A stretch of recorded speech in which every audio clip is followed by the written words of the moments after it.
And welcome everybody. We got Jason on the other end, Wyatt over here. It's like he's the DJ, I'm the rapper. Chicka chicka. Maybe not. Funny story about Oh, that. I was telling Jason a text message some time ago. My son, my oldest son, came across a Thomas the Train. You look it up, it's called Thomas's Day Off on YouTube.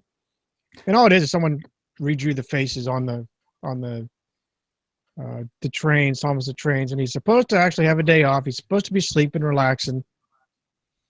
Um, and every little clip, it's only like a 5 minute, if that, episode, but every few seconds, some other train comes in. They're on their day off too, but they're jamming. They're partying to something.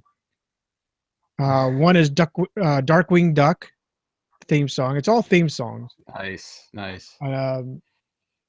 Another one is actually Mr. Belvedere, and I told you about this, Jason, offline, but there was something I had to like go on and prove that I knew that was Mr. Belvedere's theme song, because I'm like, I just can't 100% say yes, Alex. I'm sorry. So uh, so yeah, it proved itself, right, is what I'm trying to say. It proved itself, and then um, lo and behold, it's the very last clip of the Fresh Prince of Bel-Air theme song. I pulled up to the house about 7 or 8. So now my son has been asking me to play this anytime I take him to or from school in the car. And I proudly have it on my playlist, both on my cell phone, I'm not surprised. both on my little cell phone MP3. Yes, I have yet to go to a smartphone, and I swear I'm now the last one since Jason's now upgraded. And Good. I have a little MP3 player on my, yeah, I refuse to pay for data. Well, I don't pay for any of it. Luckily, my work takes care of that, but that's why I got the new phone. Yeah, Verizon decided to hike my bill up $27 thanks to this big new plan, whatever they did. So Oh, I said, yeah, I'm not interested in a smartphone. What if you make it free? Then I'll get one. Thanks. The whole bill. That's what's well, my wife, if you sign up for track phone, because she doesn't use it that often, but got a free smartphone out of that. I am actually toying with that, and I actually threatened them that I would drop them and go to a track Yeah. phone or something. They said, well, wait, let's see if we can do anything. No, I guess not. That's what I thought. Yeah. So. All right, buddy. Well, thanks for everybody joining us tonight. We've had a few viewers on already. So we had some nice stuff going on in the community, which we'll eventually get to in the podcast, but I'm getting an echo. Are you getting an echo? I'm not, but wait, there's more. I can hear myself on your end, I think. But anyway, had some nice movement in the community, and it is September, so it's time to go revolution before too long here, and can't wait to get my hands on some comic books later this month, mainly towards the end of the month. I still need to pre-order mine. Well, you might be SOL. There is a time limit on I think it's about a month in advance. So the ones for September, I don't think you can pre-order anymore. But they should have them. They should have them at your local comic shop, and you'll be able to order them online once they become available. So even though you missed the pre-order, you're still not out of the running if you want to do it that way. Okay. So how's the echo now? Don't hear it. So I think we're good to go. I was trying my experiment. It didn't work again. I need to. You're always trying something. Well, I was trying to go back to running you through the mix. I just gotta hook up my other sound card ish thing and do a mix minus on you, and I can always forget. Well, we are back in the studio, and it didn't take a couple months. So yeah, really good on us. But you want to get right into it? Yeah, I think we got a lot to cover, at least in the big shout out our Get Your Mask On segment. So yeah, let's start it. Yeah, I've got a few things to say there. We've got several lengthy comments as well this time. So feedback. Let's get started with the podcast while I drink my Crystal Pepsi. Give me a second. Your second's up. All it takes is a second, man. Good stuff. It was better in glass bottle. Pepsi versus Coke on this podcast. All right, here we go. Welcome, agents, to MASKast 61, which continues season 5 of the podcast of reviewing episodes 41 to 50 of the M.A.S.K animated series. On this show, we'll be breaking down episode 46, Secret of the Stones, which will include our usual play-by-play commentary, along with audio clips mixed in from the actual episode. We'll take a break at the dramatic halfway point and at the finale of the episode to give our opinions and rate using our 1 to 5 scale system. After we've completed our review, we'll read back listener comments as well as the results of our poll, which you can find by visiting our website, agentsofmask.com, and looking for the MASKast assignment in the right-hand column. We cordially invite you to participate before each podcast or by joining us for our live Google Hangout recording session, like many of you are right now. We typically post a link to the Hangout a few hours in advance on our social media, so if you miss it, you can always watch us by connecting with the Agents of M.A.S.K YouTube channel, as it's always posted there after the show. Crap. Put the wrong... I gotta look something up real quick. Okay.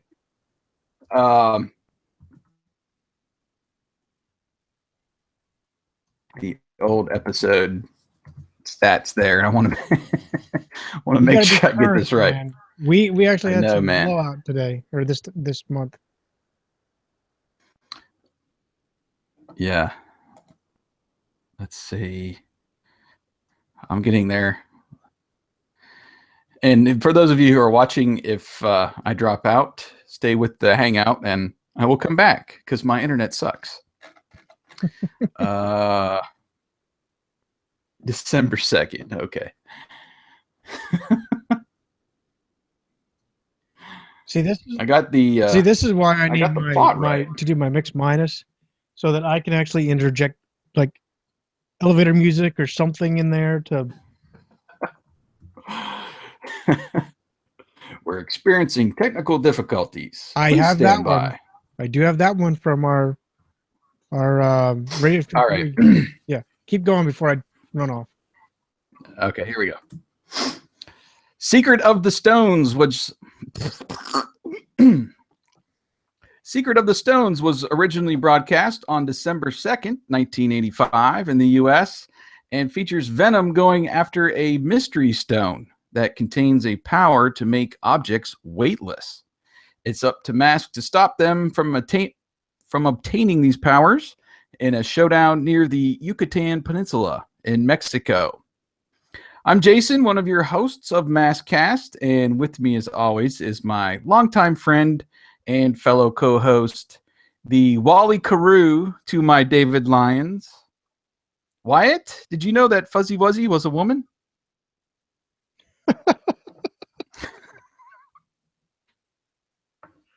Oh, such a riot, and such a that's probably one of the few movies I actually watched of him. But a very, very nice send off for beloved for Gene Wilder. Yes. Gene Wilder. I had Gene. I didn't forgot the Wilder. So, Yeah. in case you aren't aware of that movie that he just spat out, the movie was "See No Evil, Hear No Evil," and we in our high school days watched that, and we could not stop rolling almost throughout the whole movie. And we still, I mean, we watch it anyway. I'm quite sure now, but we still, like everything else in nostalgic in our era, we seem to spat out lines to each other. And when we heard Yeah. about Gene Wilder's parting, that's all we did, texting lines from the movie. What do you think you're Yeah. doing? I don't know. I'm blind. But my instructor said to feel around and see what happening. We just knocked over a There are very tree. few. There are very few that we can repeat on Very this true. show that's clean on iTunes. But yeah, it's funny. Yeah, just looking through all the comments and the tribute articles last week, and people remember Willy Wonka, Blazing Saddles, Young Frankenstein, and I'm sitting here. I said the movie I've seen the most of his is See No Evil, Hear No Evil, which it seemed like it was on the background every time we were hanging out over at your That or the house. Stooges. Yes, or Armed and Dangerous. It might have That's been a on good the same tape that you recorded off HBO or Showtime or wherever you got it. But that movie just it launched me into eventually watching the other Gene Wilder and Richard Pryor movies, which are most are pretty good. But yeah, there's just so many one-liners in that we still use to this day. Yes. That and like you mentioned earlier, Blazing Saddles. I mean that was. Yeah. I remember I was in work, and this was wow, 01 or 02, and I still remember this day. One of my coworkers was coming up to me, and he did exactly the Blazing Saddles bit, and he didn't even know he did it. And he said something about his head. Look at me, look at my hand. It's just it seems it's very solid, right? I said, yeah, but you shoot with this one, right? He goes, I cannot believe he rolled for like a good minute, and then he was like, I cannot believe he pulled that off. I'm like, to be honest, I didn't think I'd be that quick to quip one off. So, you know, or like we used to do our video game pat on head. Yeah, it was. But anyway, I remember actually watching Blazing Saddles. I was visiting you on spring break while I was at college, and you were at Scott Air Force Base. And that's right. I don't know how that sticks out, but I remember watching that and yeah, rolling on the floor. The campfire scene, and somebody's got to go back and get us a load of dimes. There's so many good ones in that movie too. Or the dude that you can't understand. So, well, for Gene Wilder fans, I know there a couple of those movies were in theaters last weekend, and they're actually re-releasing Young Frankenstein, I think in early October at AMC. So, yes, those of you who want to go check that out, it'll be out there. But let's switch from our our blind and deaf days here to mask, and let's get our mask on. Well, since we last did a podcast, we got some new images courtesy IDW and Comic Book Resources that showcased the first cover of the M.A.S.K comic series coming in November. In fact, at one point, I thought our website was going to blow up because, which is great for us. I mean, that was awesome. Well, it was unexpected too. But after I found those covers on, it was on Comic Book Resources, I quickly put a post together for our website, and IDW's official Facebook page and Twitter, and of course the writer Brandon Easton on both, I think, his Facebook and Twitter shared the link to our website, and we very nearly equaled the website hits of our best month in just one day. I mean, it was just insane. For a fan site that's, I guess you would say, relatively obscure, our beloved M.A.S.K 80s franchise, 40,000 hits on one article was very exciting. Let me just tell you, to say the least. I don't know what the final tally, was, but I mean, it was just amazing. The people that were getting pushed over that way, and then the sharing, and most of them came through Facebook. And say thanks to IDW and to Brandon for sharing our link, and then also for everybody who kept sharing. And there was a lot of comments too. I mean, good and bad. And everybody's got their opinion on this. And we talked about that in a previous chat, I believe, with Eric, once they released the first character designs and images for the new comic. Some very very strong opinions both ways on this. And I think we're still, if I'm not going to speak for you, but I want to say we're both kind of still in the middle on this until we actually get our hands on a comic and see what it's all about. But you're right. I guess I'm leaning more on the positive. I guess I'm really excited to see what it's going to be like. I have a lot of high hopes for it, but I'm like you. I'm really on the fence because I don't know if they screwed it up or if they've got added a nice twist to it that's we can grasp and say, yeah, let's roll with this. Let's keep it going. Yeah. So I'm cautiously optimistic, I guess you'll say. Mm-hmm. I like some of the things I've seen so far. And I mean, if you really wanted to nitpick it to death, you probably could. People got some pretty strong opinions about leaving Scott and T-Bob out, that sort of thing. But I think it's been pretty clear from the beginning that they're kind of going a new direction with the origin and making it more gritty and more modern, away from the, I don't want to say cheesiness, but just we've reviewed now. We will review 46 episodes tonight, and there's just that level of the jokes and the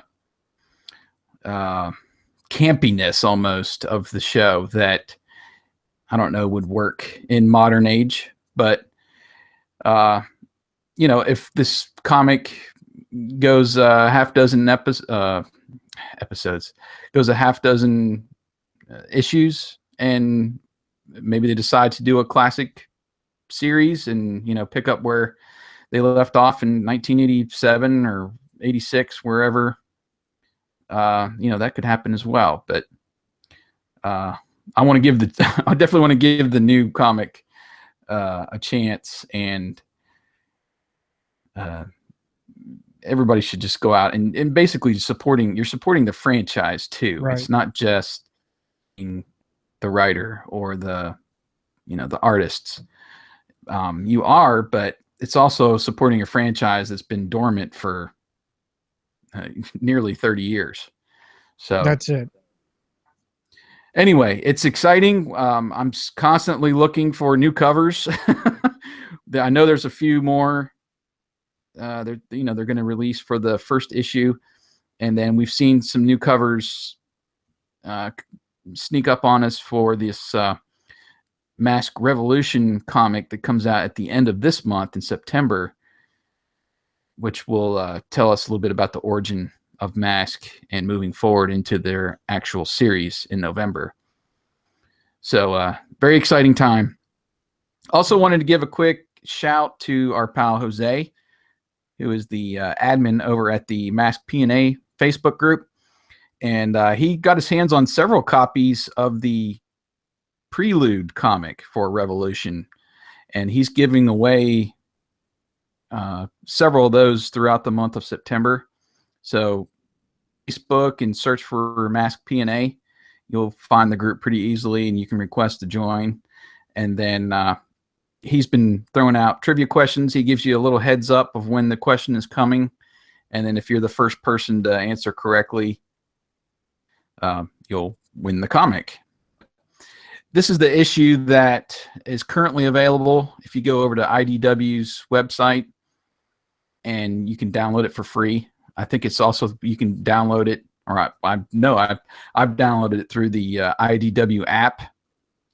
So if you'll download that, you can find the Prelude issue available now. But I'm not sure if it's readily available in comic book shops or not. But Jose's been kind enough to be doing some giveaways, mainly since we got M.A.S.K Day coming up too later this month. That's true. So we got the 31st anniversary of the show on September 30th, I want to say, yes, is what we determined. So you, Jose, for doing that for the community. What else do you got? I think you stole my thunder. Not that I usually. I did. Oh, okay. I'm sorry. I am gonna foot stomp. You know, we want to really support the effort for M.A.S.K. You know, we like Jason said, this franchise has been relatively dormant as far as mainstream, basically since its demise, unfortunately. And with the resurgence, with the help of all the websites, all the fans, that's what's, I believe, is percolating this activity. And this is where, like I said a few times before, that if we don't support it, it's going to go away, and we're going to lose M.A.S.K for who knows how long again. So even if you really hate the ideas or what's going on, give it a fair shot. Go down, get a comic book, and see what it's about. If nothing else, pay the $3-5, whatever they're charging, and you know, show the interest that we're there. We want M.A.S.K to be rejuvenated, so we can get our franchise back, basically. And especially for the M.A.S.K Revolution issue at the end of the month, and then the first issue coming out in November. You know, there's a lot of collectors out there, and you know, this is official M.A.S.K stuff. And the variant covers have been great. A lot of classic looks, and I'm curious to see what's actually going to be inside the books and how the new vehicles look and so forth. But yeah, I mean, go out and support, you know, the initial run. If it's not for you, that's fine. It might not be for me. And I hope we'll get a chance to get some of our friends back on once the comic does come out, and we can dissect it a little bit more. And kind of go through that. I'm also hoping, I did reach out to Tony Vargas, who is the artist for the M.A.S.K series coming in November.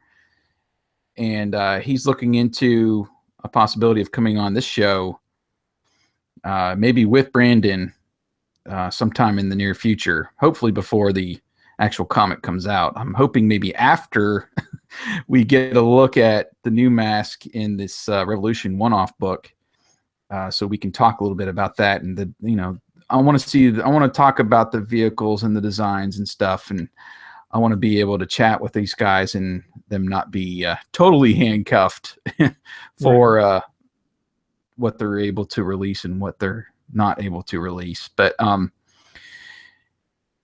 yeah, just, you know, give it a fair shot, like Wyatt said, and you know, we can all discuss, and we'll definitely keep everybody's opinion up on our social media.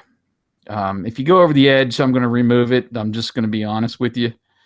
And, you know, that line is pretty well, it's, people know where that line is. We don't need the racist stuff. We don't need the excessive language and stuff like that. But I definitely do want to hear both sides excuse me, of the story. And I'm definitely not going to keep people from, if we love it and they hate it, I'm not going to keep the people's opinion at bay. I want everybody to get their voice out there, but just be mindful and polite to other fans in the community.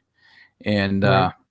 These guys that had this idea, that Hasbro and IDW bought into, you got to give them a little bit of credit too for coming up with the idea and for the two companies to come alongside them and want to publish it. I mean, that means something in this day and age. So whether you like it or not, again, I think we need to give it its fair shot first and then dissect it after it comes out. But right. Anyway, is that going to do it for you then, sir? That is it.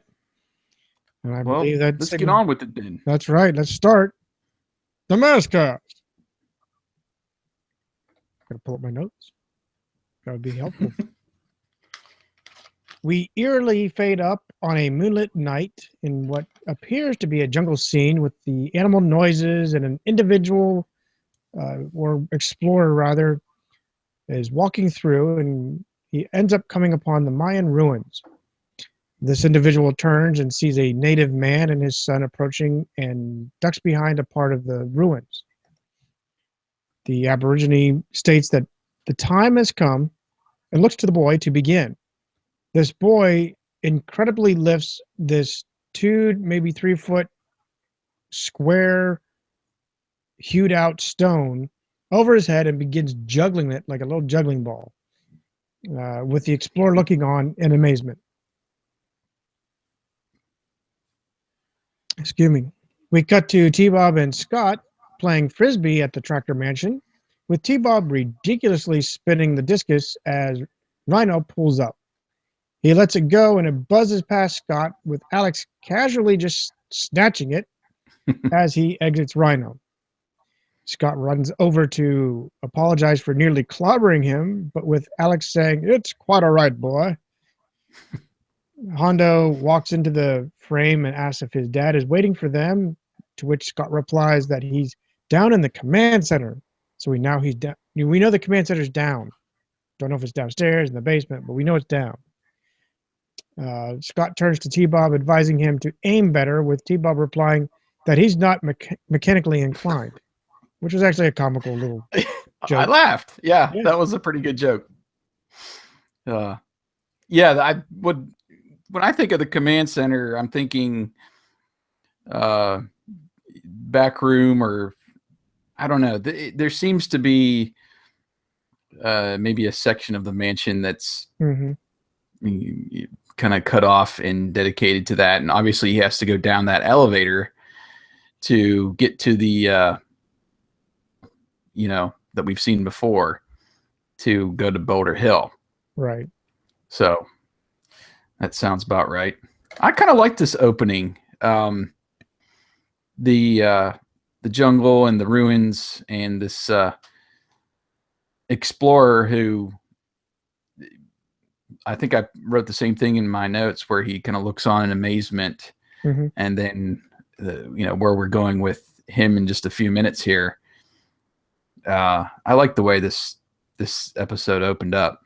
Right, same here. I was actually intrigued and was kind of actually looking forward to it. Not like 1 or 2 episodes ago where we were, for me at least, I was going, okay, are we getting somewhere with this story? Right. So, we are now inside the command center. Or do you want me to take it? Yeah, go through there and I'll go up to Venom. Okay.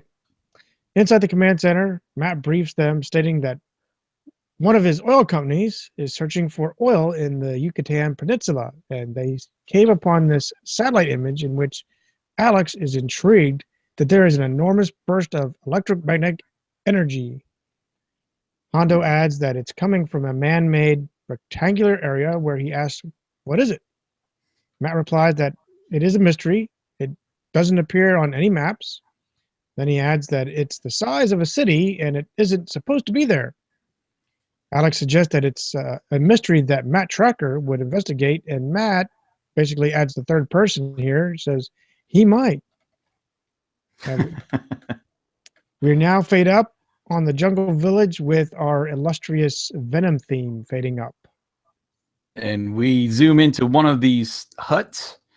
The explorer that we saw in the first scene is telling his story to Mayhem, and Vanessa and Rax and Dagger are all in this hut. He tells him about this kid he saw that could lift these giant stones like balloons. He says as soon as he saw it, he thought that Mayhem would want to know. And he hands Mayhem a map to the place where he found it. And Mayhem offers him a briefcase full of money in return. The explorer says goodbye and exits the hut with the money. I think he refers to and says, this will buy a lot of coffee beans or something. Yes, that's what he said. I like this, that we get to see a little bit of Venom's network. We know that they had some people, minions, I guess I'll call them, working for Mayhem, but I like that he's got actually people working for him and feeds him information. Right. But and now I was impressed though that they actually give him money and he lets it go. It's not, there's no joke about, oh, he won't realize it's counterfeit or something like that, or there's no, hey, you didn't finish the job, you moron. There's nothing. True. He was gladly giving him the case of money. He's done. So I was really kind of surprised and almost taken aback that he let that happen. Yeah, that is a little bit out of character because he's all about double crossing. That's it. So now turning to Mayhem, Rax gripes that they'll probably be staying in this crummy jungle for a while longer. Vanessa asks what's eating him, and he says, what isn't? He's never seen so many beasts in one place. And we see a spider crawl onto him, and he shakes it off.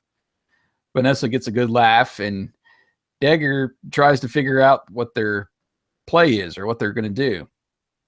He thinks they're going to try to pull the pyramids apart and find their treasure. Well, Mayhem says he's not interested in their treasure, that he wants the weightless power. Vanessa jokes they could start a rock juggling circus act. Mayhem, he just kind of ignores her and says they could instead pull Fort Knox off its foundation and walk away with it. Right. And then Rax agrees that would be good, and they'll all give their best sinister laugh for after this little scene here, which was kind of comical, actually. But we fade back into the moonlight, and there's some really good transitions, I thought, in this episode.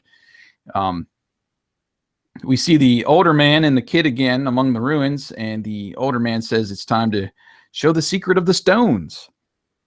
He lifts a large rectangular stone now from the ground, and he wedges it open with a log, and they follow these stairs underground as Mayhem now looks on with binoculars and his Viper mask. Mm-hmm. Now, this was something that I know we've seen before, and I know I seem to remember, at least in our movie script, we gave their masks somewhat of a upgrade where, you can have that long distance vision without having to hold up binoculars in front of a mask. It seems kind of dumb when you think about it, but obviously Spectrum has several sight capabilities, but I wanted to say that we would have kind of gave this little upgrade to pretty much every mask in our script, but I couldn't recall offhand. I believe we did some basics like zooming and other things like that in a spotlight. But and communicating too. Right. And then, but there were still differences that we did with the script. I think we did something with the mix, if you added electric to the power, it did one thing. If you added water to it, it did the X-ray. If it did whatever Yeah. substance you mixed with it gave it its unique capability. That's Yeah. what we did with That our script. sounds Yeah. sounds about right. But Well, yeah, I was kind of anyway, it was kind of odd to see him with the binoculars on his mask. I mean, really, how can you tune in anyway? You're I would think your mask is, I don't know if it's very clear on the video, but yeah, you yeah. think the mask would be at least 2 inches away from your Right, eyes, right, and then right. it's still there. Heck, I know my gas mask. I mean, even my gas mask bubble is about 2 inches away. Yeah. Oh, weird. Anyway, Yeah. so after Mayhem sees them crawl into this staircase that goes underground, he signals his agents and they run up to the entrance. Excuse me. He grabs the stone and sees that he can move it without really much effort at all. He says fantastic as he tells Vanessa to guard the entrance as he, Rax, and Dagger all enter. And it seemed weird that he asked Vanessa to guard the entrance. I don't see her as kind of the muscle, you No, know. but Rax fell asleep that one time on the canyon, Solomon's Gorge. And So and yeah, and Dagger's dumb as a doornail, so even dumber sometimes. it I don't know. I always see Vanessa as his kind of second in command, and she's usually with him when they're doing do. But anyway, Right. now we head back over to M.A.S.K at their camp in the jungle. Where they have this huge bonfire is what it looked like to me. It's probably the scale wasn't right, but it looked like a freaking bonfire. Wonder how long the weenie stick had to been. But anyway, with Alex suggesting that they will make it to the site, the dig basically tomorrow morning, we get a viewpoint from under Rhino, which was actually very good. We get to see the axle underneath, with Scott climbing into the cab where he finds T-Bob and asks if he's ever getting out of this truck, which I thought was unique. He called it the truck. He didn't call it Rhino. Nonetheless, T-Bob replies with a question. Do you know what's outside? He lists several predators and then says that he's staying inside where it's safe. Great yellow belly chicken mode has engaged. He then slams the door, and as he says, "Don't disturb my reading," he holds the passenger door shut. And then a monkey just happens to climb in on the driver's side, where T-Bob actually goes ape and shouts, "Monkey attack!" I actually thought that was hilarious. And then the monkey cleverly locks the doors and pounces on T-Bob as Matt walks up and asks what's happening. Scott tells him about the monkey and that the doors are locked. Matt replies that this is no time for monkey business. He adds telling T-Bob that Rhino's controls could be damaged. Use your head, T-Bob. T-Bob replies as the monkey. Huh? I guess the controls were more important than T-Bob at this point. I guess so. Well, actually, yeah, because Rhino's a lot more valuable than T-Bob's quirks. I'm just saying. And we know he's held to go with like bubble gum and stuff like that. So and popcorn and everything else. But T-Bob then replies as the monkey is banging on the drum all day. That's a good thing. That's going to get in your mind now. With him saying that the monkey is using it. Hondo suggests the ejector seat, saying he could launch him. Back inside the cab, the monkey is at the wheel while T-Bob, for whatever reason, does not make sense, but he's standing on his head, saying, if you can't lick him, launch him. So T-Bob hits the button and ends up ejecting himself, which, even though it was kind of hilarious, that was actually a very cool scene because we actually get to see the ejector seat on Rhino function on the cartoon. Yes. I was very pleased to see that, and it being an actual part of the toy, even though this was used in a silly manner, I thought it was fun that they incorporated that. Yeah. But then this essentially spooks the monkey off. We then see T-Bob hanging in some vines, and Matt commends him on his brilliant idea to scare him away without harming the monkey. Wasn't he worried about the controls initially? But, Yeah, right. So T-Bob replied that he had high hopes for it. We're Rolling taken my back eyes. into the that was a roll of your eyes moment. We're taken back inside the tunnels where we see the native father who tells his son that he will explain the history of the hidden power as Venom walks up with Miles saying that he could finish the story now as they'd all like to hear it. Mm-hmm. The native father states that there is always someone seeking the power and instructs that they leave before the coming son traps them. Dagger walks in and says that his son looks a little small.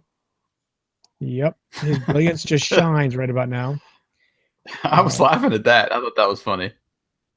So then we transition outdoors when the night fades and the sun begins to shine. Right, and then the stone lid to the passage begins to slip off the log, and we see Vanessa trying to keep it from closing and says it's getting heavier. And now I'm beginning to understand what the power is and what controls it. She calls to Mayhem to get out, but the weight is finally too much and closes her inside it. After somewhat knocking her out, we see, the screen is a little blurry there for a minute. She looks up and sees the other agents. Rax asks if someone jumped her, with Dagger saying the guy must have another son. He still doesn't get it. The boy finally corrects him and says that he's referring to the sun in the sky. Vanessa says the rock got as heavy as a rock and that they are now stuck down there. Mayhem warns the old man not to play games, but he tells Mayhem that now he's got a whole day to learn about the power because it only comes with the full moon and it won't return until obviously the next night. So we cut back over to M.A.S.K. Rhino is making a path in the jungle. I would have loved to see the battering ram grill right here, but they didn't use it, kind of to make their way or make their own road in the jungle. But they arrive at the ruins with Scott in amazement. Alex says it's an ancient Mayan city, and they point to and that the points on the satellite photo are actually ancient pyramids. Now, from the driver's seat, Matt instructs his quote-unquote tour guide to take him there. And they arrive at one of the stones with Alex saying there is no energy readings now. Scott questions what the Mayans used for it. Scott asks a question about what the Mayans were using the stones for, with T-Bob cracking a pool table. Matt thinks it was a well or a fountain and finally requests that they set up camp. Well, then we cut to later that night. T-Bob sees energy beams coming out of Matt's fountain as the agents crawl out of the tent. Alex suggests that the energy flares are coming from some underground chamber. Hondo thinks there might be a way to get there through the pyramids. So while the agents have a look, Scott determines it's a good time to practice Frisbee again. And after Scott compliments T-Bob on a good throw, T-Bob asks what the large round stone with the pictures are for. Scott tells him that Alex believes they are calendars, which T-Bob joking talk about making a heavy date, rolling my eyes, number 2. I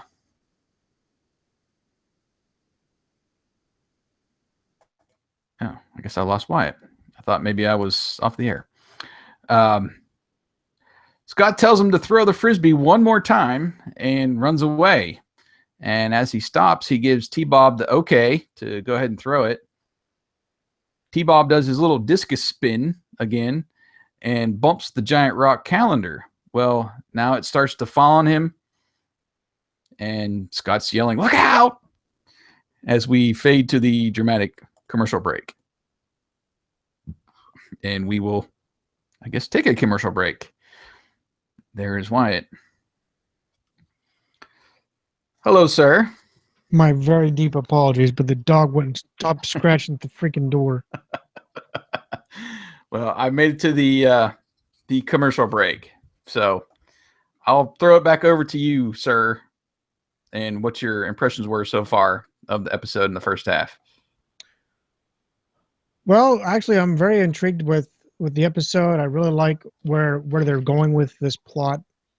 We see this really odd, I guess to us it'd be an odd scene, but for M.A.S.K, I guess nothing's too odd.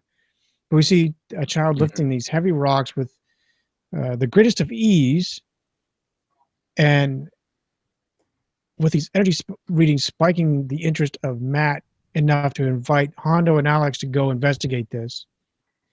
We see the hint for Tracker Oil in the conversation, and we get the viewpoint from the rafters, which was a nice touch with the Explorer. We get the Explorer being kind of a good agent or narc in this scene. That was actually a nice touch, especially an out of character touch like we talked about, where he actually got paid off and there was nothing, no counterfeit, nothing was said about it. The plot, like I said, was great, in that Miles is trying to use the power to be able to get at Fort Knox and essentially everything else, be able to just steal things at whim. To me, there was a great deal of storytelling throughout the first half of this, but I liked it because you got to see the story build and why. At least how I interpreted it.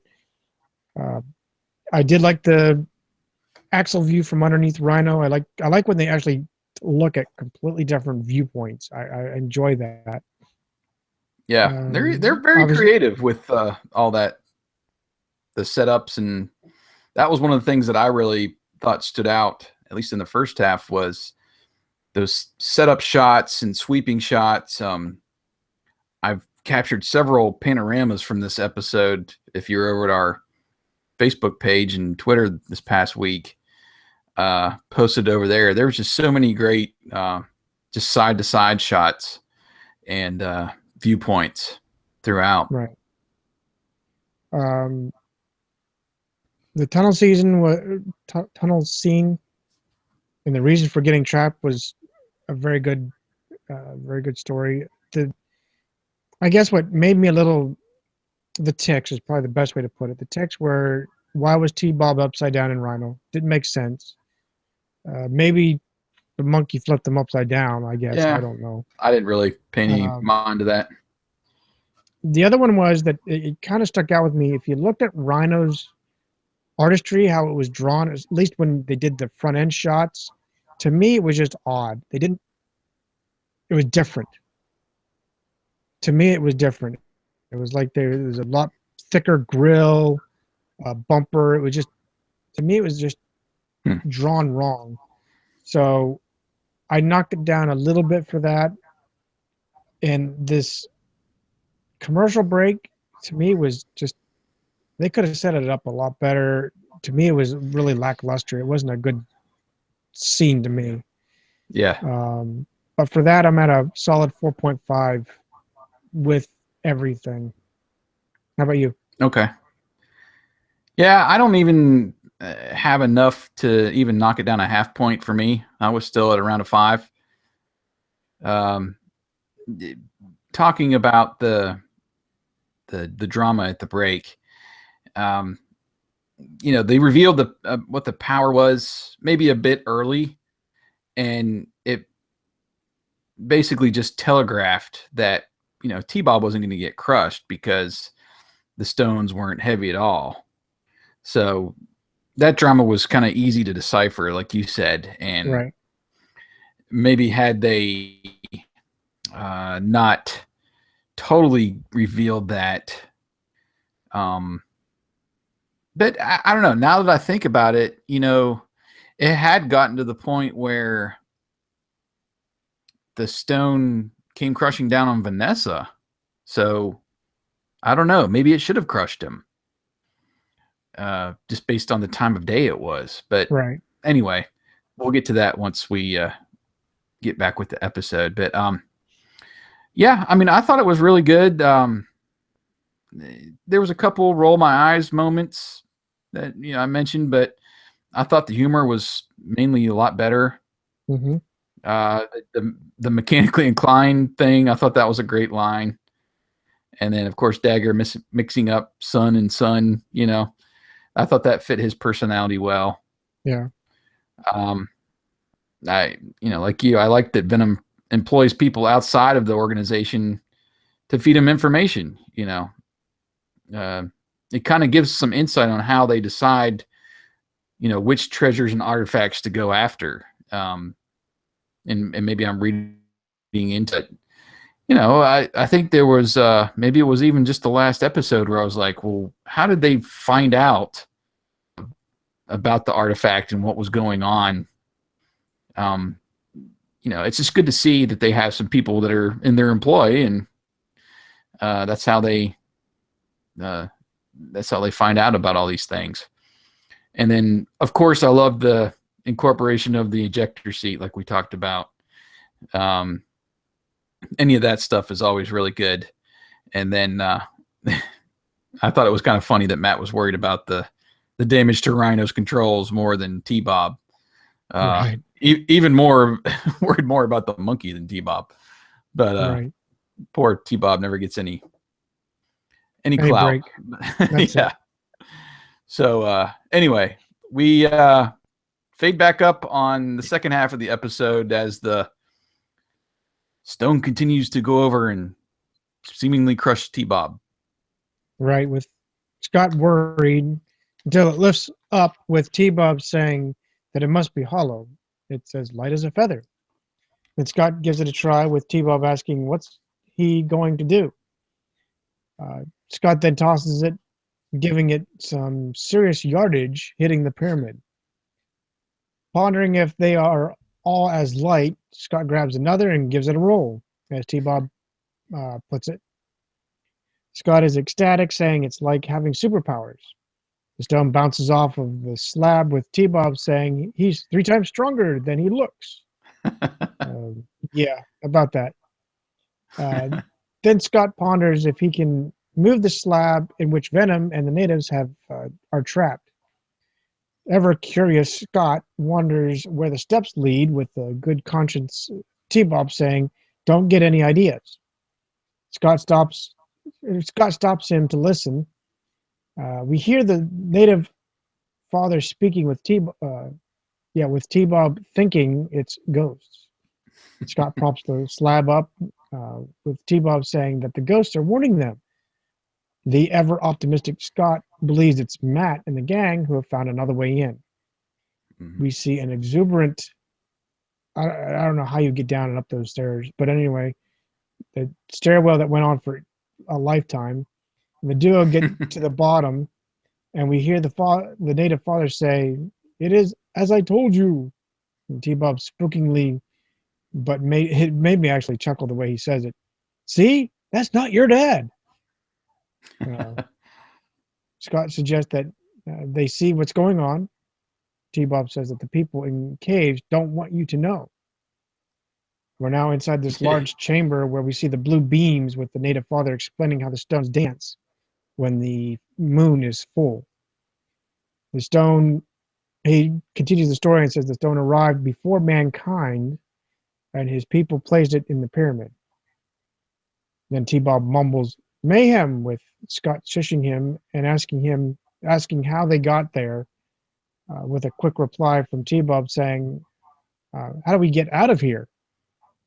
Yeah, right. And then Miles states how it works by the shape of the room being a radio collector, which collects the light, which I actually thought was a good input, because that's actually, they don't really typically get into too many of the technical terms or techniques and stuff. So I actually liked how they added that and put that script wise, they put that in to explain how it all worked. I think so I was actually impressed. I think he called it an antenna at one point as well. Perhaps. Which made sense that it was like a collection point. Mm-hmm. In other words, for the energy. Well, we're taken back to the ground level where M.A.S.K is returning to camp with Hondo saying that they ran into multiple dead ends. Do you want to take it? Yeah. And Alex marvels and how they could have built these pyramids with each stone weighing several tons. Hondo then cracks that they must have been really healthy guys. He leans back against Rhino to relax for a minute, and his weight actually pushes the truck back and almost over. Yeah. He wonders what's going on as Matt walks over a Rhino from its front bumper with one hand. Alex says, extraordinary, as Matt wonders if he could change the oil while he's at it. Right. I just thought that was a comical moment. Ground, Mayhem says the stone is the key to its power, and Scott and T-Bob, they're still looking on. Mayhem instructs Rax and Dagger to go get the stone, and of this, crater, I guess you would say. And Rax and Dagger slip because it's, I guess, a pretty smooth surface, almost, I guess, like a mirror. And they slide into the middle where this pillar is, where the stone rests. The duo, they giggle a little bit, and T-Bob says he always knew they were slippery characters. Rolling my eyes. Scott tells him to call Matt and that they need to stop them. And then they turn to exit the tunnel. Back up at M.A.S.K camp above ground, Alex says that Scott and T-Bob are gone after looking inside the tent. Matt wonders where they are and that they need to split up and look. I at this point was like, what happened to calling them? Scott told T-Bob to call him on his little radio. Right. They didn't really mention that again, and I thought maybe, well, they're underground and they had issues with them trying to call in before, so maybe that was why. Maybe the call didn't go through or something, but they didn't really. They didn't even try. Use that in the story. No. Back inside the chamber, Dagger says the stone must have been super glued to its pedestal. As they try to pry it up, Mayhem tells them to keep working or they'll be stuck down there for another day. And just then above, the clouds are now covering the moon, and the place goes dark. Mayhem wonder what's happening, and the old man says the power only works when the moonlight is directly shown onto the stone. And we head back above ground. Matt and the M.A.S.K agents find the entrance, but without the moonstone working, the lid slams shut and they can't get inside. They try to lift it as Scott and T-Bob now approach the entrance from below. Back in the chamber, Rax has had enough, and he uses stiletto to break like this huge chunk of the stone off the pedestal. Mayhem gripes that he might have broke it. Dagger, he tries to pick it up, but he can't, and he asks Vanessa for help. So what she does is use the whip mask to basically rope him around the waist and then pull him up from this like crater area, and while Dagger's carrying the stone. I thought that was a little inventive, that she can control it that way. It was very well. We know that she can control whip. We saw it in the last episode where she was able to grab all those cannonballs and throw it and just place it into the back of Manta. But what I didn't like in this little era, it was just because it seems like it was a bad edit. is just as Dagger is starting to state that it's heavy and begins to ask Vanessa for the help, she's already whip on. Yeah. It's like she didn't or he didn't finish the sentence. So I don't know if that was a bad edit Gotcha. or if it was intentional, like, oh, enough with this guy, whip on, that kind of scenario. Yeah. Yeah, I didn't notice that, but I know that's happened before with masks activating before they even give the command, kind of a thing, But anyway, we go back above ground now. Hondo's behind the wheel of Rhino. Right where they have MacGyvered a pulley lift with Rhino's winch. Uh, Hondo begins lifting in the slab, and then the clouds push away from the moon, which gives the weightless power back to the stones. Matt and Alex quip about getting a timetable. Then Matt instructs Hondo to lock the winch just in case. We then see Scott saying, "Hey, Dad!" Then running up the steps. Scott fills him in on Venom stealing a rock down in the chamber. Hondo now exits, curiously enough, on the passenger side of Rhino. Um, but I can't say too much. I used to watch my Dukes of Hazzard, and watching the cops, Roscoe or Enos or someone, they typically would race into their cop cars. Not always, but typically they would go from the passenger door, slide over that old bench into the driver's spot. To this day, I know it was for comic value, but I'm like, Yeah. yeah, that was roll my eyes. Episode 2. Stop that. Yeah. A lot easier to do with those bench seats than bucket seats. And I can still do that with my old 78.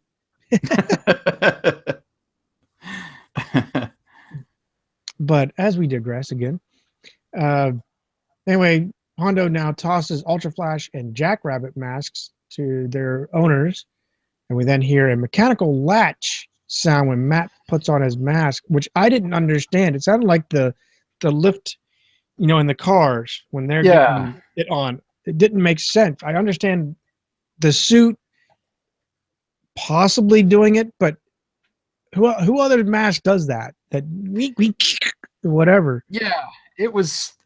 I noticed that too, and it kind of bugged me as well. It was more like a clicking in place, or Mm-hmm. I don't know. It To definitely a me, it was out mechanical of sound. right. To me, it was just totally out of place. Yeah, that not really needed. If they were if they were getting the masks from the vehicle like they've done before, and we've heard that sound before, yeah, but not just when you're just putting it on. But I don't know. Maybe the masks do kind of click in place with their flight suits. I don't know. It's something to think about, I guess. I guess. So Matt begins to instruct Scott, but then he interrupts, saying that I'll stay up here.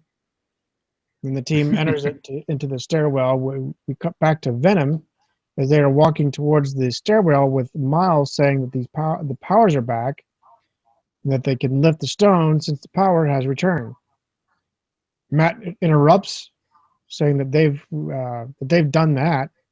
Small face off with it was actually kind of cool. They have a small face off, then a scowl from Mayhem saying, "How did M.A.S.K get here?" Yeah. Rax is quick, which was actually very impressive. But Rax was quick to use Stiletto, who shoots the darts, and it actually makes a smoke screen with Mayhem. Yeah. I'm sorry. I was going to say I'd never remember seeing that before. No, but that was actually very This impressive. It's almost like tear gas or something. So he has, I don't know. I guess his darts are sometimes they're actual darts, sometimes they're I Lasers. don't know, lasers. It seems like, right, and now having tear gas darts, almost it's like uh, Hawkeye from the Avengers that has all the different kinds of arrows to shoot from his bow. Right.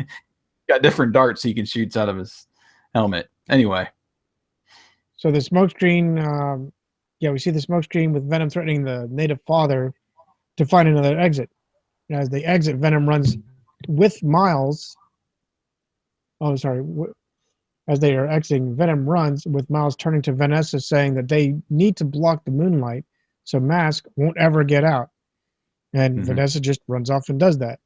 And then we are taken back to M.A.S.K, where the native father starts to shout, "Intruders!"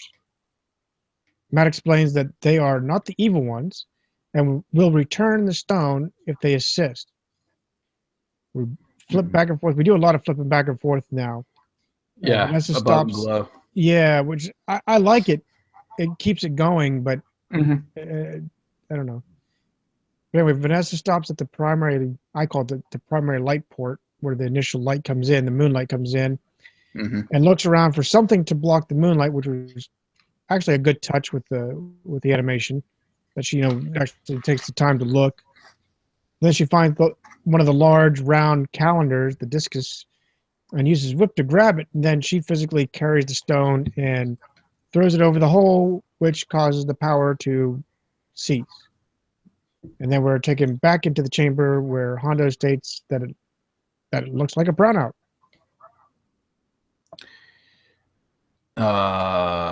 Yes. Do you want me to go more? No, I'm just trying to find my place. Right, and the place goes dark again as the old man assumes they blocked off the moonlight, and now it kind of proves that the M.A.S.K team are not with the back above ground. We see Venom rush to their vehicles.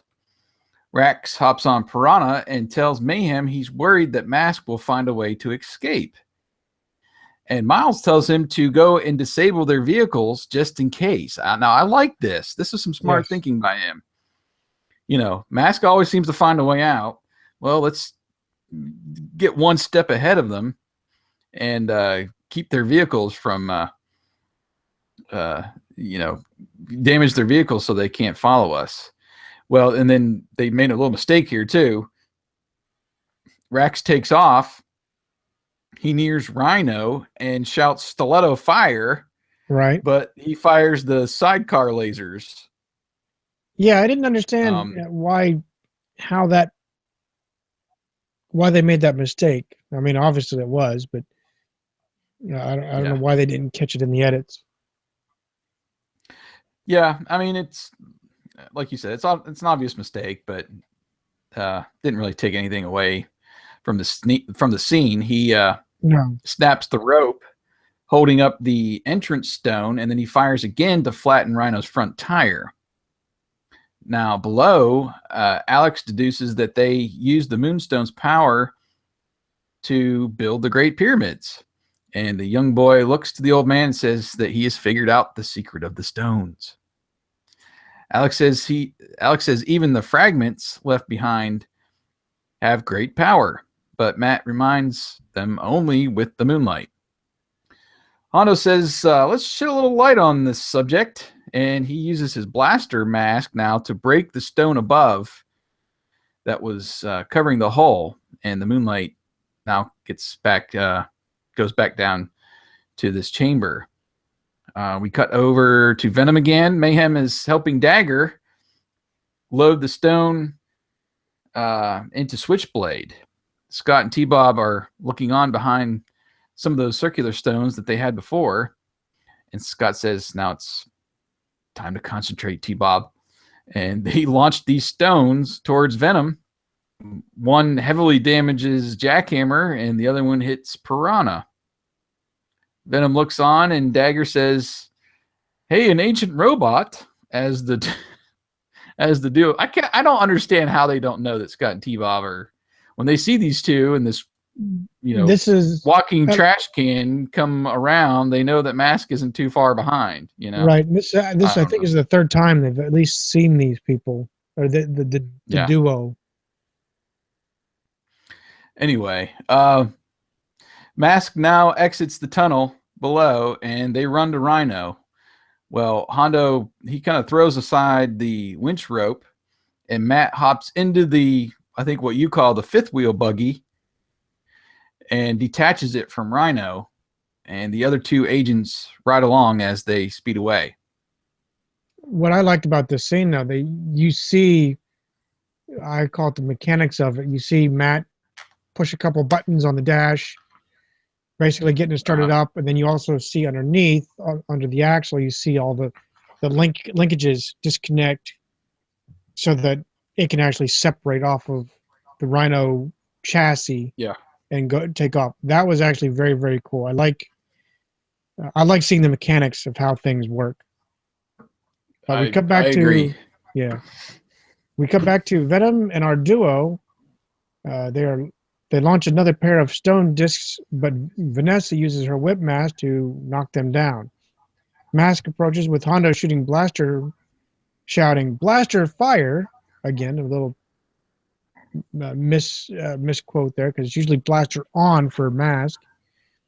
Oh. Um, but there's also a latency here because the Mask shoots before he even says the command.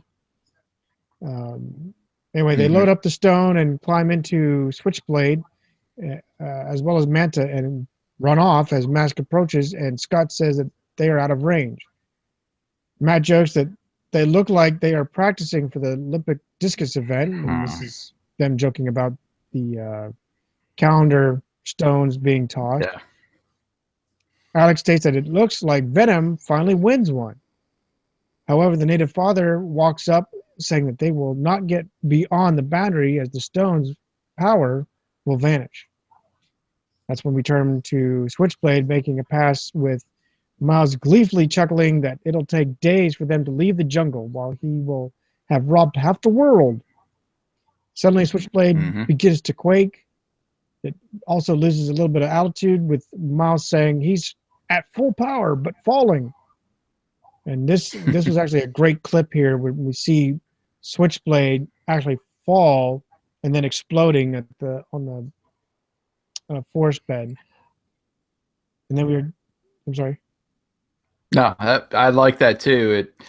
It didn't show. It wasn't really an explosion. It was more of a smoke, just kind of billowing up from the wreckage.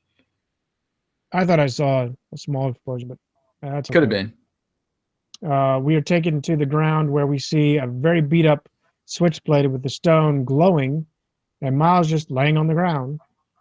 Manta pulls up with Vanessa saying it looks like the bottom fell out of another plan. That's when Mayhem states that the stone is too unpredictable, and they end up driving off. I still thought that was too short, but being that they only had one good vehicle left, perhaps it actually was wise to retreat this time, unlike any other Right. time that they do it. Yeah, I thought it was better this time, and he actually gave a reason why they ran off than just Mask is winning. Time to go home. Let's get out of here. Yeah. So we cut back to the stone being dragged behind the tandem or fifth wheel buggy, with all but Alex riding along. Alex is now walking alongside with the natives, stating that it's part of a collapsed star, which is the heaviest substance known at the time, adding that the small piece weighs tons. The Mayans had discovered that stone works only when in proper alignment with the moon, and that particular spot where the Mayan pyramids were happens to be that particular little piece on Earth. Matt states that the star is useless anywhere else. T-Bob adds that it will. T-Bob adds that it will.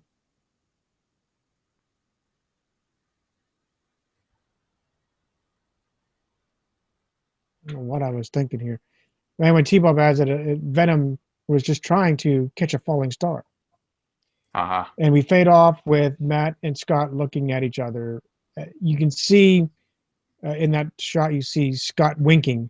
Right. But it's a still. So it's almost like they didn't want to go, oh, geez, or whatever the outtake was supposed to be. And that leads us on to I kind of like that better. Go ahead.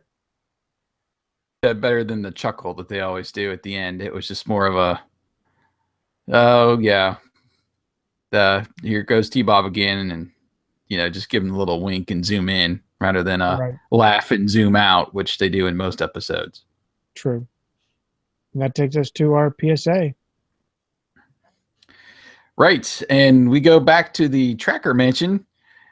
Scott finds a toy car at the top of the staircase, and he starts to scold T-Bob for leaving his toys outside of the game room, that someone could trip and fall down the stairs.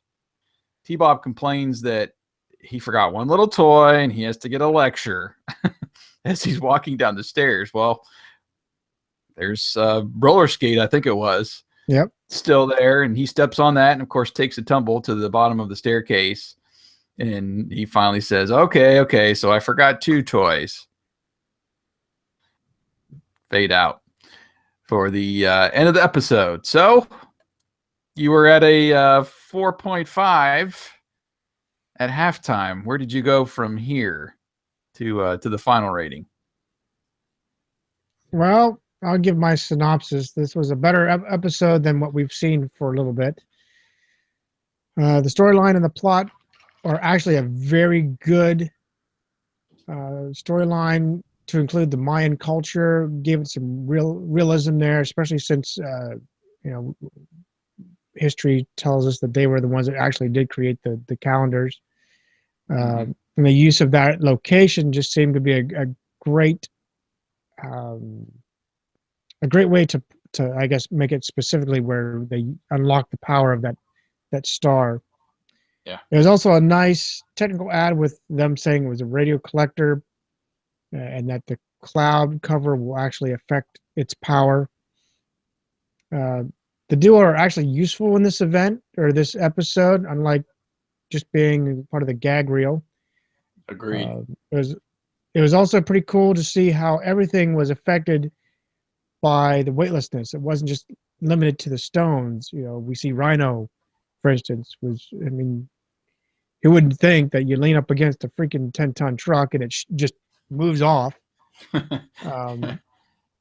But it didn't seem to apply when it was being carried out or when Switchblade was flying. That's the piece I didn't quite like.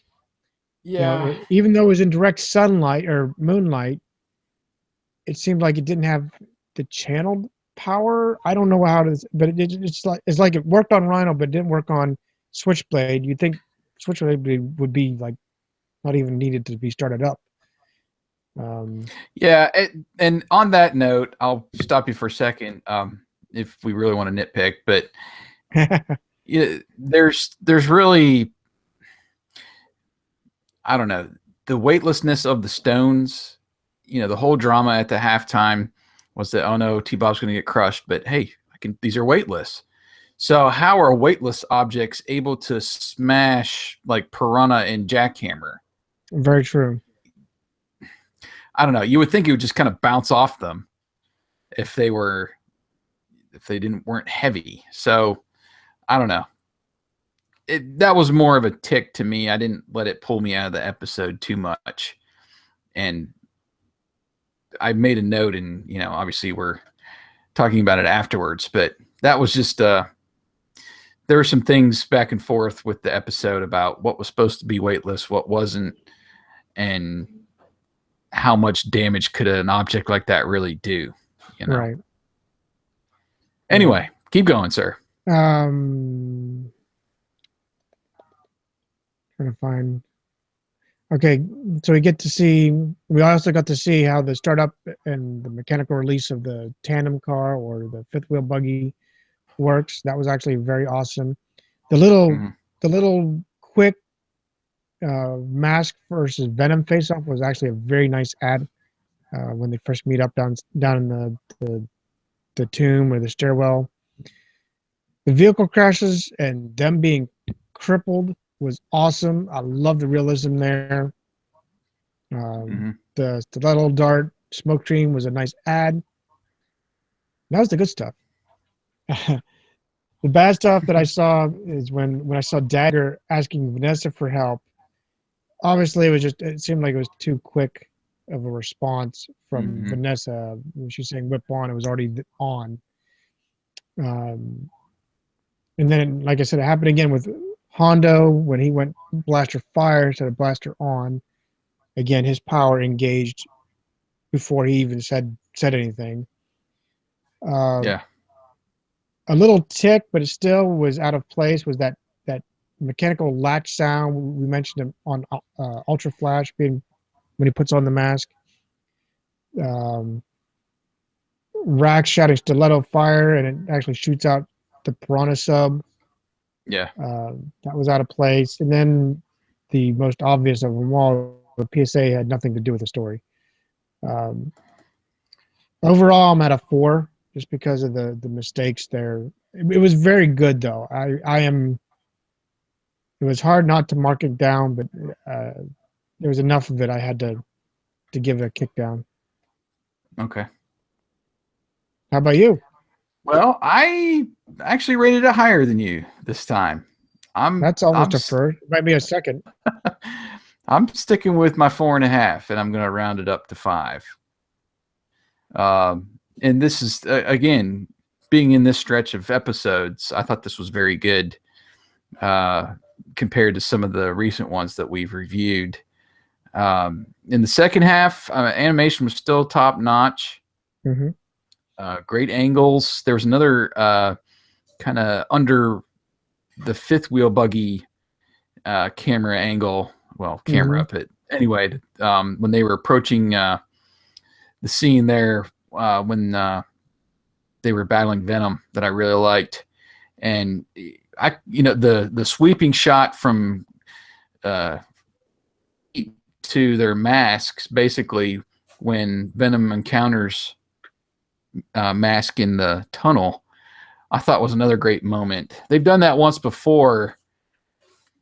I'm trying to remember which episode it was. I think it was the one with the horses that they're stealing. They turn a corner and there's Matt standing there, but they did it this time with all the agents. Yeah. And I thought that was a really good encounter.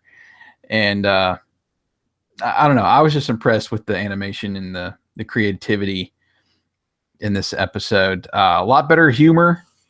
I thought, like you did, Scott and T-Bob was used very well. Right. They established their little frisbee throwing early, and they kind of used it throughout. So it wasn't really a sidebar. No, and it in wasn't the middle of an overkill. episode. And it wasn't overkill. And they did it like in that first scene, when they're at the Tracker Mansion. So it wasn't in the middle of an episode where we let's establish this frisbee throwing so we can use it at the end of the episode. They did it early enough that it didn't feel forced. So I thought that was good, and they used them well.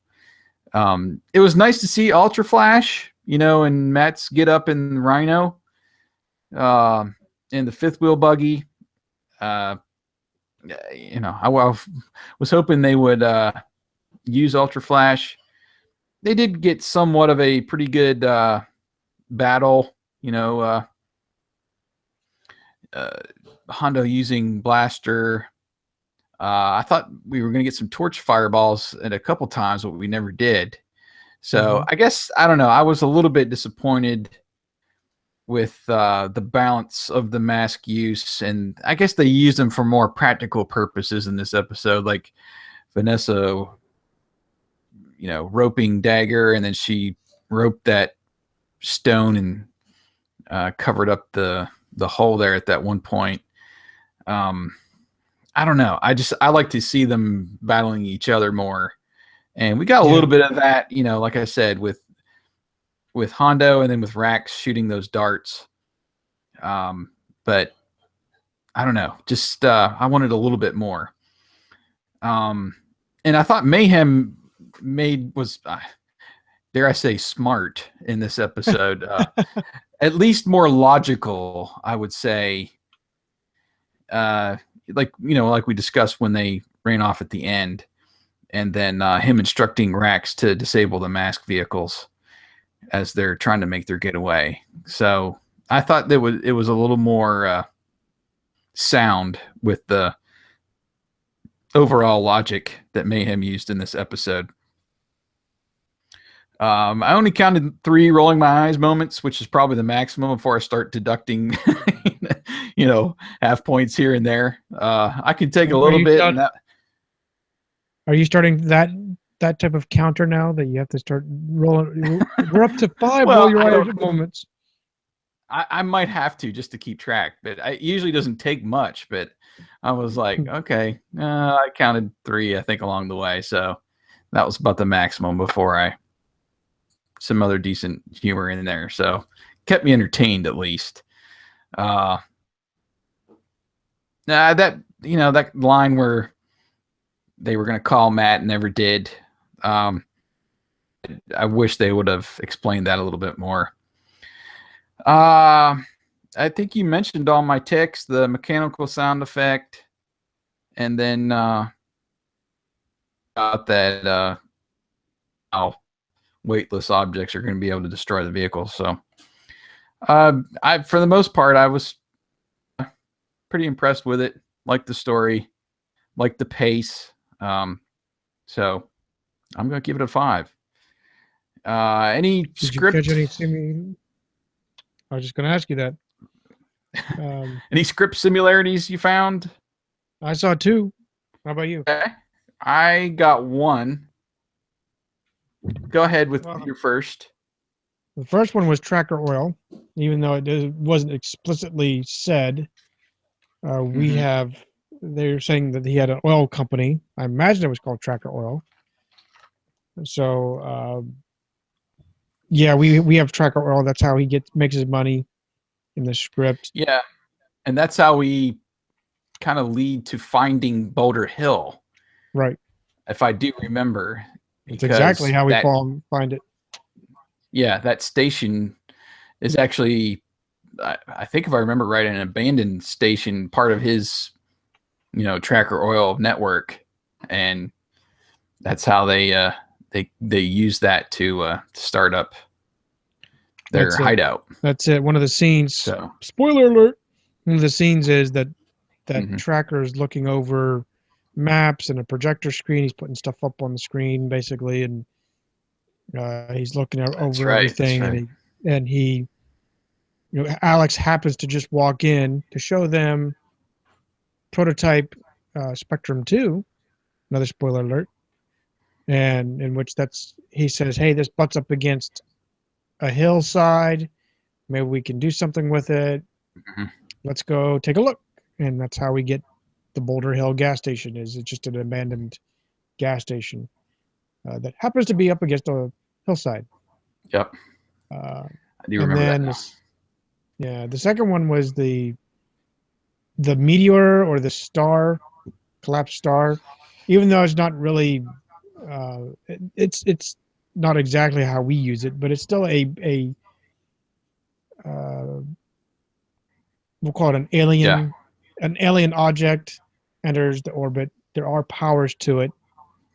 We use the powers differently, and we said it earlier how if you do one thing, I think one of the scenarios was if we add water to it with like even just a pair of sunglasses, it turns it into an X-ray type vision, and different battery or different substances combinations makes it do whatever else you need it to do.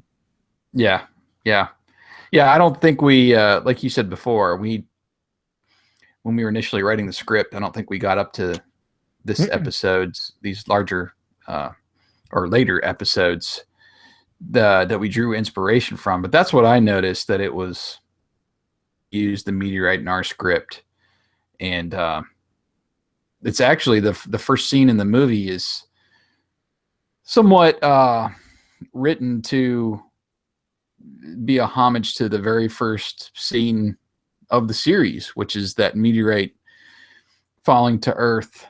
Um, Before they, come in, we meet I think it was Dr. Stevens in the Death Stone, and Right. Venom steals it.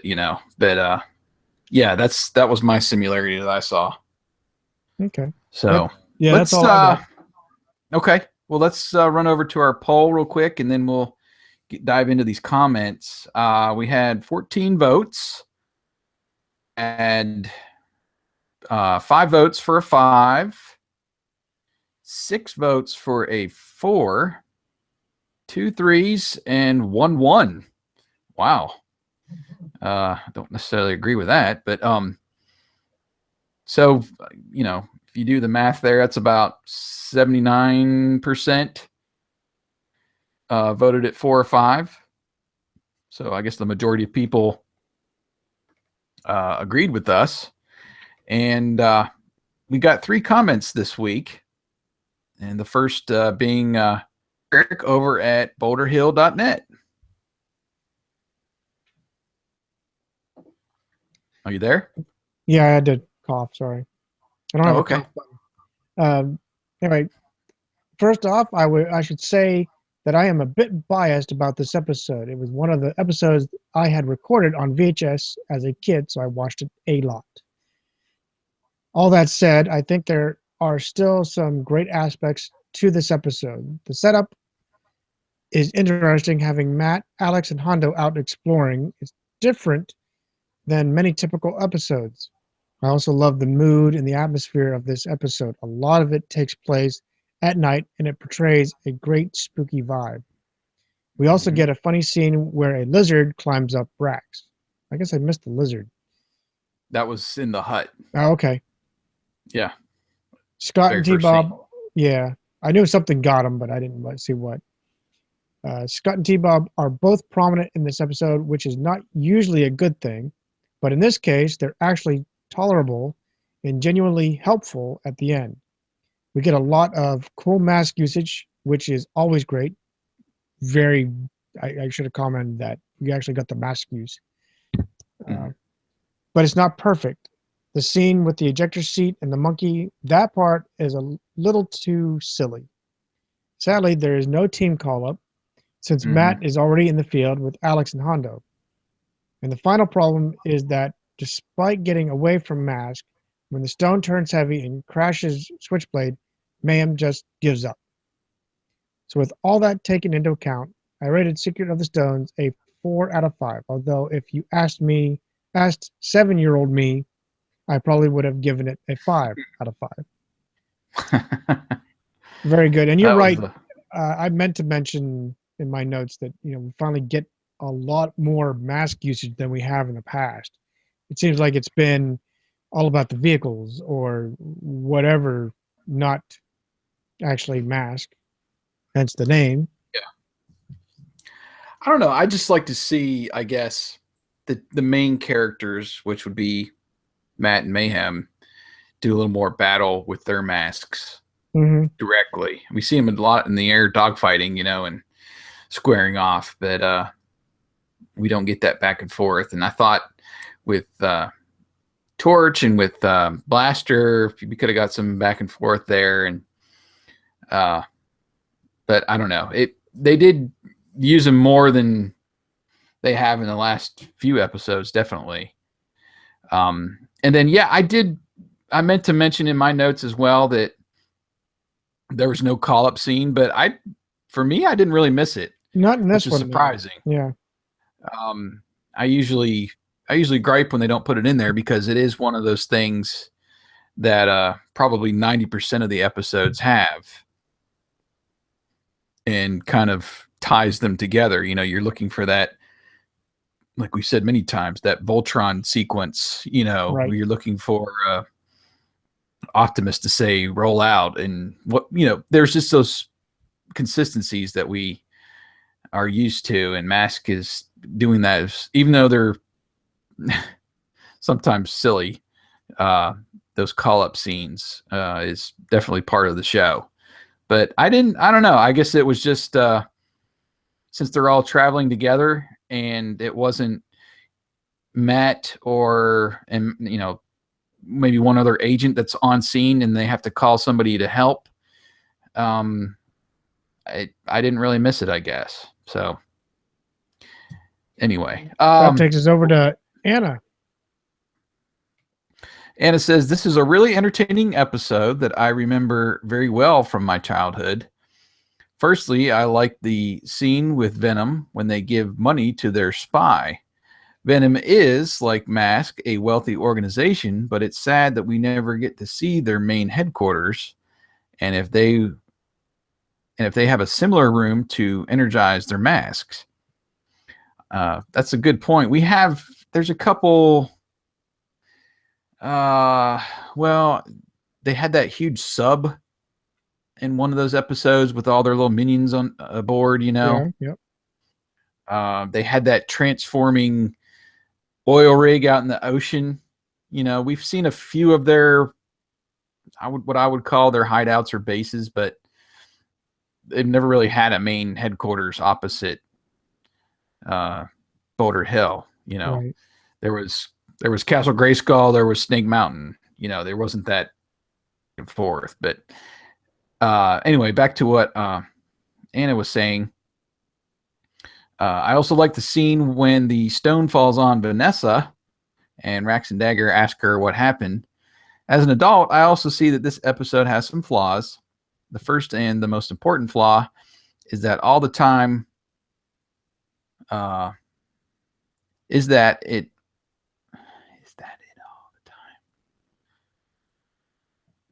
all the time would have been very easy for both M.A.S.K and Venom to use their masks to get out of the cave. And I don't understand why Venom don't take that into consideration when they trap them. Very true. Yeah, I mean, heck, they have the Venom mask or the Viper mask that has acid. They could have eaten the way out of the door. They only disable their vehicles as an extra precaution, even though it should be obvious for them that M.A.S.K will get out rather quickly.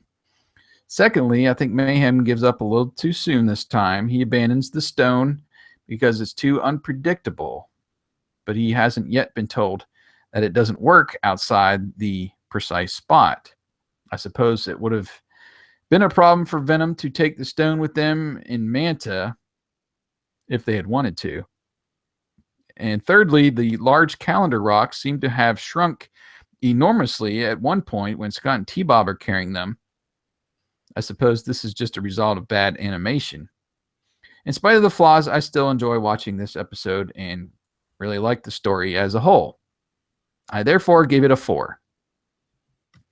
So that was Anna's take. Glad to have Anna back after going MIA for a couple podcasts, but I always like her viewpoint and some very good points there. I didn't think about them trying to drag that stone off in Manta, but I don't know. I kind of that too unpredictable reasoning, I guess, worked for me more than her. Then we had one final commenter. You got that? I do. Chad Scene or Sign.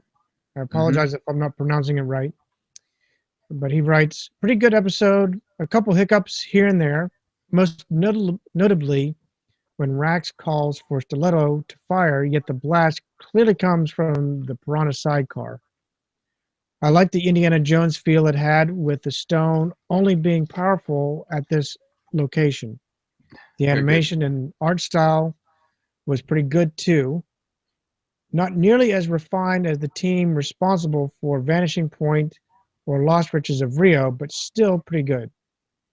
As a diehard T-Bob fan, I'm not joking, put him in a wetsuit or PJs, and I'll always get a kick out of it. I think both he and Scott played decent roles in this episode. Even the puns were at a minimum. Again, I love T-Bob and tend to find the puns amusing. I particularly liked the one where the monkey was using his head. I have a theory about the dynamic duo. However, it's rather in-depth, and I will share it later if you're interested. And to add to that, he actually wrote in our Q&A portion, said that he was not able to post it for whatever reason, but he's going to send us a message for that. So if you have that available, I don't have Facebook up. No, I didn't. He said he was going to post it later, so I don't have his little theory about Scott and T-Bob yet. But very, very interesting that he thought I had at one point thought about Indiana Jones and the Last Crusade when they get the Holy Grail and they can't, remove it from the temple, and obviously they do, and the place comes crashing down. But I don't know. I have this kind conspiracy theory that several different, movies and such stole from M.A.S.K, but I suppose that a lot of these ideas and story points came from other things, as well. But well, I thought that was funny that he mentioned that. But thank you, Chad, for chiming in on this episode. Yeah, I think that about does it. It does, but I wanted to give a shout out while we have you. We have 4 people live watching us. Well, 3 actually. And Chad is actually watching us live, as well as John Spencer O'Neill and Matthew H. Wanted to give you guys a shout out and thank you for joining and watching alongside us, watching our bloopers and gags and whatever else in between. Yeah, that's great. Yeah, always glad to hear new people joining us. And again, if you're watching this after the fact, we appreciate it too. And you can always leave a comment on YouTube. There's several people I know that actually didn't know about the podcast and only just thought this was over YouTube. So if you're watching this on YouTube later, you can also download the podcast on your favorite podcast app and then actually get the clips that I add in painstakingly sometimes to make it a fun listening experience. But thank you so much, and we will hopefully be back in the studios before too long. And as we're trying to get through this season 5 of MASKast, we've only got 4 episodes left now to review before we try to get them done for the end of the year. The next one will be number 47, The Lost Fleet. And in this one, M.A.S.K tries to stop Venom, who is searching in Iceland for the legendary Golden Fleet of ships. So I'm not sure if there's any mystical properties or if this is just a pure wealth mission to try to cash in on this Golden Fleet, but I guess we'll see.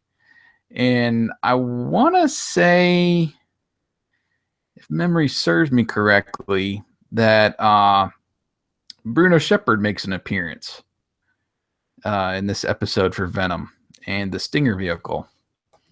I haven't looked ahead, so I don't know. I think it just, again, this is just from my memory scrolling through episodes, montage videos I've done for our YouTube channel. Was thinking I remember seeing him out on an icy lake or something in the Stinger vehicle. But anyway, I guess we'll find out if I'm right or not. I know we are still waiting to get Julio Lopez. I believe that's going to happen before episode 50. Yeah. So I can't remember if it's this episode or maybe one closer towards 50 before we see him, but I'm pretty sure he's going to show up pretty soon as well. So it's good to see more agents getting involved as we get closer to finishing out this season of MASKast. I agree. I think that really just about wraps it up for us. Once again, want you guys to be encouraged to go out and get at least the first copy of Mighty W and the comics coming out. At least give it a fair shot. Keep the franchise going. Otherwise, thank you once again for joining us and watching us, and we will see you next time on MASKast. Adios, amigos. And thanks everybody for watching. Yes, thank you for joining and watching. And Chad, we'll go ahead and we'll add your message probably to the next MASKast whenever we get it. I tried looking it on YouTube Facebook, and it didn't pop up for me. So I don't know if you sent it yet or not. I don't think you sent it yet, but anyway, yeah, we'll be looking forward to reading that. And again, appreciate everybody hanging out with us on Twitter and Facebook. I've been trying to get over there about every day just to check, see who's chiming in, and mainly trying to find more covers to release because I don't know, it seems like there's 12 variant covers for every issue of everything now, and finding those covers and posting them, or people are really sharing them and reacting, and it's getting more exciting as we're finally reached September. We're gonna get a new M.A.S.K comic here for too long. So, but anyway, we are going to sign off so we can get some sleep. Yeah, there's one of us. I hope so. Anyway, we will catch everybody later. Appreciate you watching. Thanks.